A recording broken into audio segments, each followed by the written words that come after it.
Jen, thank you. And some Broward County Public School students are getting ready to head back to school in person at the end of this week. And you might be wondering what they can expect. CBS 4's Frances Wang got a preview and spoke with the superintendent. She joins us live from Hollywood with what he had to say. Frances? Hey, good afternoon, Maribel. Well, Superintendent Robert Runcie was very transparent. He says it's not going to be a 100% COVID-free environment, but it is about being as safe as possible. And today we got a tour of this elementary school in Hollywood, and we got a look at some of those new safety measures. We're only going to allow about 10 students in at a time. About 125 students will be going back to the classrooms here at Hollywood Park Elementary. That's a quarter of the school.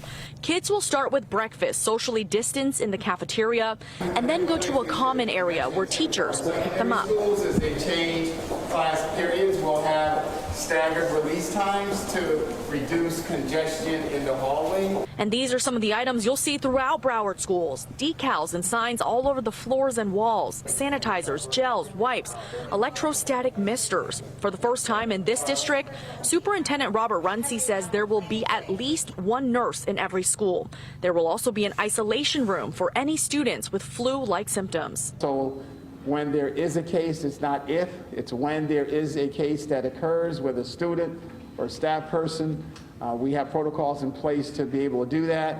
Other protocols in place, like support for test results in 24 to 48 hours and over 500 contact tracers, and a promise that teachers will get whatever they need. The conversation is, what do you need from us in order to be comfortable to be able to come in and continue to provide critical services to some of our most vulnerable students. Runcie says the schools are doing all they can to keep kids safe, but it has to continue once kids go home too. To our parents and guardians is please be diligent, not only for your child, but this is for every child in the school and in Broward County.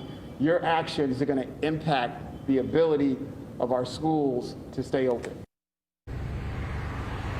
And I also asked Superintendent Robert Runcie this. How will they continue enforcing these rules once our cameras aren't around, once, the first few days of school have gone by? Maybe if teachers aren't around the kids all the time. He gave this example.